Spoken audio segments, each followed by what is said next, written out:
Spring in Bloomington, Indiana starts off this hour. Hi, Spring. How are you?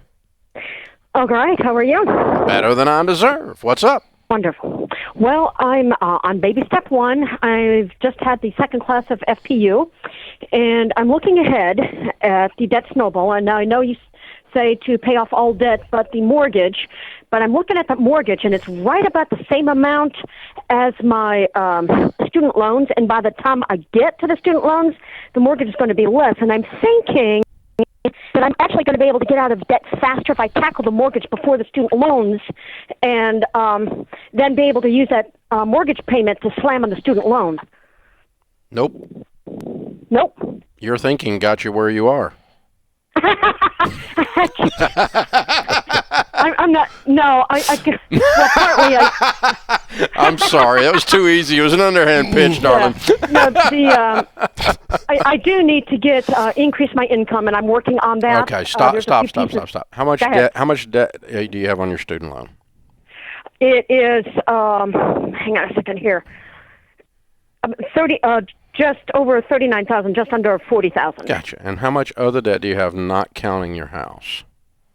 I've got, I'm catching up on my estimated taxes for 2020. That's my number one goal right now.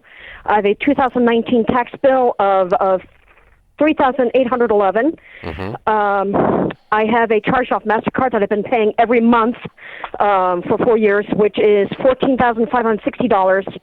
And then I have the student loans. And you said the student loan was how much again? Just under 40,000. Okay, so, all right, so 18. You have $58,000 in debt, not counting your house. And what is your income? My net business income right now projected is, where did that number come off to?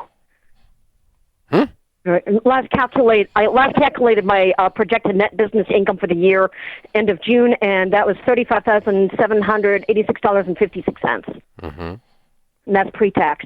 Okay. And so that's what you make a year? Yes. Okay. And you said you're doing something to get your income up, right? I'm working on that. Need to get a few pieces of equipment so I can start online tutoring. I have an MS in language education, which I'm not using at the moment. Okay. And I know there's a lot of online tutoring available, and I've got lots of experience. That's great. Yeah. How much do you owe on the mortgage, Spring? It is just under $45,000, and it's actually in my late father's name. Okay. Okay. There's a lot of reasons in this situation to work the system exactly the way you've been taught. And the good news is, and I'm proud of you, you're paying attention. I'm poking fun at you a minute ago, but you're paying attention now. You're paying attention. You're thinking. And before, things were just happening to you, and now you're happening to them. And that's a big sign, isn't it, Chris? It really is. And you're thinking. But here's the other side of that. You want to make sure that you're following a recipe that's going to help you cook something you want. Right. And these baby steps, young lady, are going to lead you in that direction. Mm-hmm. So don't overthink it. Don't add anything to the recipe. This is one you want to follow to a T. So as you get your income up and you get on a budget, you're going to feel like you got a raise from just doing the budget. The stuff you're learning. I've been doing the every dollar. Boy, good. That's been a help. Yeah, good. I'm glad. And so that, and then what's going to happen is you're going to reach over and pay that $4,000 tax bill, the $3,800 tax bill, be done with it. And then you're going to reach over and get rid of this MasterCard that's been hanging over your head for a long time. When you've just done those two things, you're going to feel like a new person. Mm-hmm. Aren't you? Yes, I'm this has been a to problem. Feel like a new person anyway. This has been a subject that has plagued you for a long time. Oh gosh, 5 years ago it was dreadful. Yeah. And for the first time in your life, you're going to see a hope about this, a light at the end of the tunnel that's not an oncoming train. And by the time you've knocked out those two things, that student loan is going to be in your crosshairs and you're never going to blink. And you need to go ahead and knock it out because it's consumer debt, number one. Number two, it's in your name. The other debt is not in your name. Right. And we need to clear it because it's not going to go away.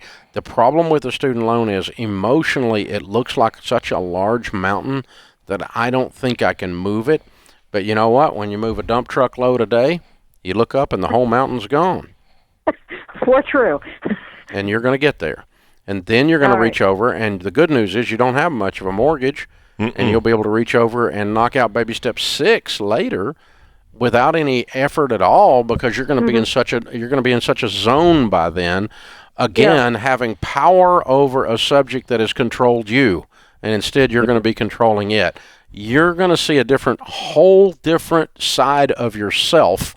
You're going to end up making more money than you've ever made, and you're going to end up with a sense of confidence that you've never had when you finish this. I promise you. I've worked with people just exactly like you. The language you're using, the way you're talking about this, the way I look down, I see a bad IRS, I see an old MasterCard. These tell me it's been going on a while, and so I'm reading into the clues about your life that you gave me, and I just see 18 months from now, you're going to be a completely different person. Whole different spot. In spring, I'm going to tell you, another thing a person like you needs, you are motivated. I hear the energy in your voice, but you still need community.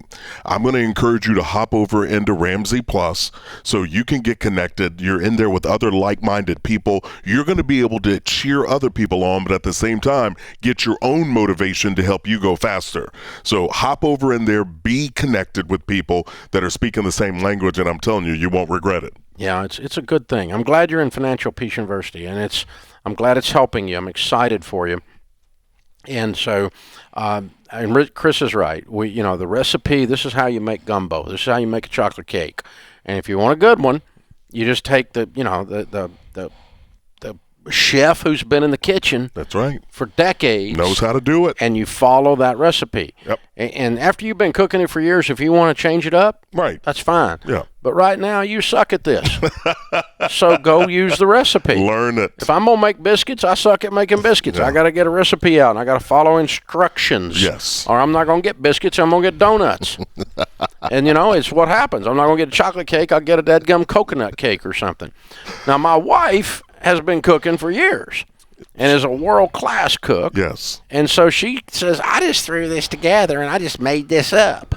And well, you can do that after you've been doing it a long time. That's right. But the first time you do it, like I said, I love that analogy, Chris. You got to follow the directions. Follow the instructions.